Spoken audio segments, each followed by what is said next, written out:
Posted March 18, 2019, 9 hours, 32 minutes and 15 seconds. Rugby League immortal Andrew Johns has made the startling admission that repeated head knocks over his NRL career may have led to his epilepsy battle.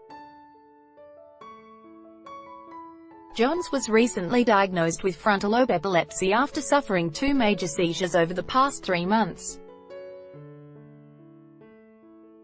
The Newcastle great revealed he experienced attacks every 2 months since his first seizure, while commentating late in 2016, and while Johns has since been on medication, doctors have upped his dosage following his recent scares. In Yamba and New Zealand, I had one up in Yamba over Christmas where I actually fell over and smashed my head, Johns said in a tell-all with brother Matthew on Fox League on Sunday. The former Kangaroos and New South Wales state of origin star admitted to initially being rattled by his health scares, before reaching out to specialists in Melbourne, because, like everyone, when something goes wrong you Google it. And then it comes up with the worst-case scenario, he said, but the doctors and professors I'm seeing, they said if you get your medication levels right you can live a normal life. The 44-year-old said doctors were unsure about the cause of his condition, but suggested his history with concussions may be a factor.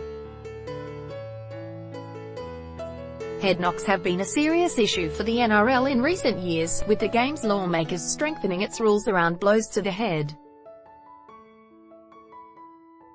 Former Knights winger James McManus was among a handful of players to have taken legal action, in his case, over the Newcastle Knights' handling of his alleged repeated concussions. The doctors can't be sure what caused it.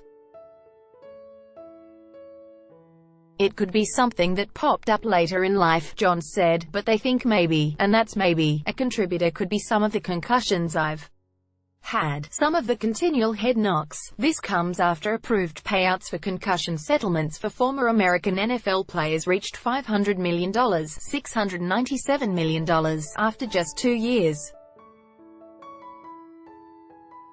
The Newcastle great has been stripped of his driver's license, warned not to surf alone and told to slow down his lifestyle.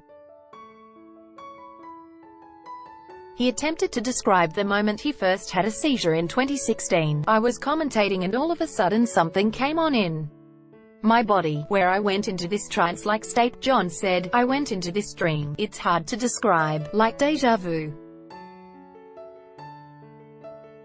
You've seen where you've been before. Everything goes quiet. It hit me and then I've come out of it, just sitting in the comm box, and obviously I didn't say nothing for a while. Then the producer came up and said, "Mate, are you alright?" I said, yeah. Later that night I went back to the hotel and straight to bed, which is pretty much a first, and woke up in the morning with 2 big puncture marks in my tongue, and my tongue had swelled right up. AAP topics: sport, rugby league, NRL, sports injuries, diseases and disorders, epilepsy, Australia, New South Wales, Sydney 2000.